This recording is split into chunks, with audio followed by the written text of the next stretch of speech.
আসসালামু আলাইকুম। কেমন আছেন সবাই? আশা করি যে যেখান থেকে আমার ভিডিও দেখছেন ভালো আছেন এবং সুস্থ আছেন।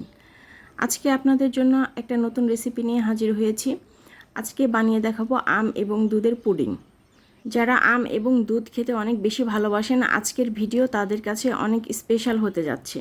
চ্যানেলে নতুন হয়ে থাকলে চ্যানেলটি সাবস্ক্রাইব করে পাশে থাকা নোটিফিকেশন বেল আইকনটি প্রেস করে রাখুন এবং ভিডিওতে একটা লাইক দিয়ে দিবেন। যদি কিছু জানার থাকে অবশ্যই কমেন্ট করবেন। পুডিং দেখতে যেমন সুন্দর, খেতেও তেমন সুস্বাদু। তো চলুন দেখে নিই কী করে এই পুডিং রেসিপিটি তৈরি করেছি। প্রথমেই এখানে বড় একটা আম নিয়ে নিয়েছি। আমটা কিন্তু অবশ্যই পাকা হতে হবে। ভালো করে ধুয়ে নিয়েছি। এখন আমটা আমি কেটে নিব। এই পুডিং রেসিপিটি বানিয়ে নেওয়া অনেক সহজ এবং কম সময়ে বানিয়ে ফেলা যায় ঘরে থাকা উপকরণ দিয়েই। এই গরমে এই পুডিং রেসিপিটি অত্যন্ত মজাদার এবং আরামদায়ক। আপনাদের যেভাবে সুবিধা আপনারা আমটাকে কেটে নেবেন। 1 কাপের মতো আম নিয়ে নিব। এখানে আমি অল্প পরিমাণে পানি দিয়ে আমটাকে ব্লেন্ড করে নিয়ে ম্যাঙ্গো পিউরি তৈরি করে নিব। এভাবে সবগুলো আম আমি কেটে নিব। আপনারা একটু খেয়াল করে মিষ্টি আম ব্যবহার করার চেষ্টা করবেন। মিষ্টি আম এবং পাকা হলে খুব বেশি ভালো টেস্ট আসবে।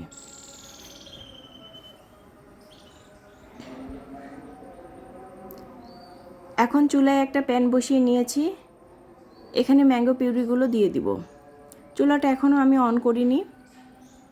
দেখতেই পাচ্ছেন কীরকম ঘন রেখেছি আমি। এখন এর মধ্যে দিয়ে দিব চিনি। 3 টেবিল চামচ পরিমাণ চিনি ব্যবহার করেছি আমি। চিনিটা আপনাদের যার যার ইচ্ছা মতো কম বেশি করে নিতে পারবেন। এখন দিয়ে দিব agar agar powder. Agar agar পাউডারটা 1.5 চা চামচ পরিমাণ দিয়ে দিব। এখন খুব ভালো করে সব কিছু মিশিয়ে নিব। ভালো করে নেড়ে নিব যতক্ষণ পর্যন্ত এগুলো সব কিছু একসাথে মিশে চিনিগুলো একদম গলে না যায়। তারপর চুলাটাকে অন করে দিয়ে নাড়তে থাকবো। চুলা অন করার পরে এটা অনবরত নাড়তে থাকতে হবে, না হলে এটা পুড়ে লেগে যেতে পারে নিচে।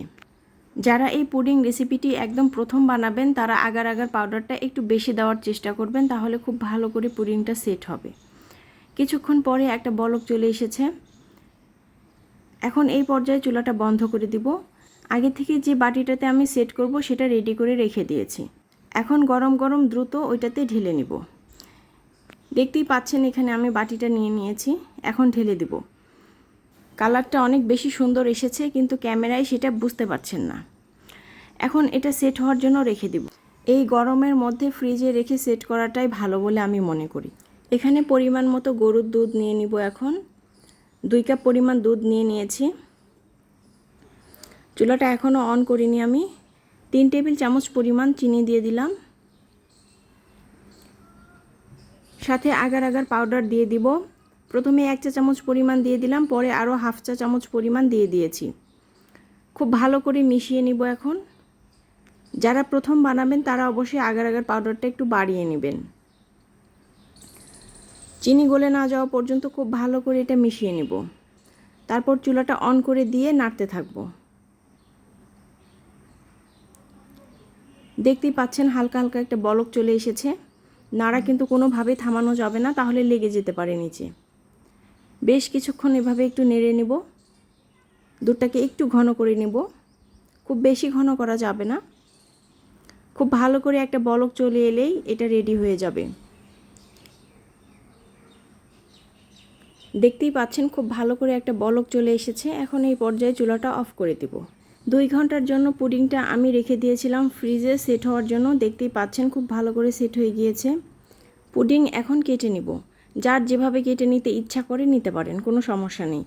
আর এই পুডিংটা অবশ্যই আপনারা দুধটা রেডি করার আগে কেটে নিয়ে রেডি করে রাখবেন। দুধ জাল করার পরে সাথে সাথে ঢেলে নিতে হবে, এই বিষয়টা অবশ্যই খেয়াল রাখবেন।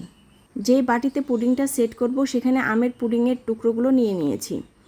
এখন গরম গরম দুধ ঢেলে দিব এর উপর।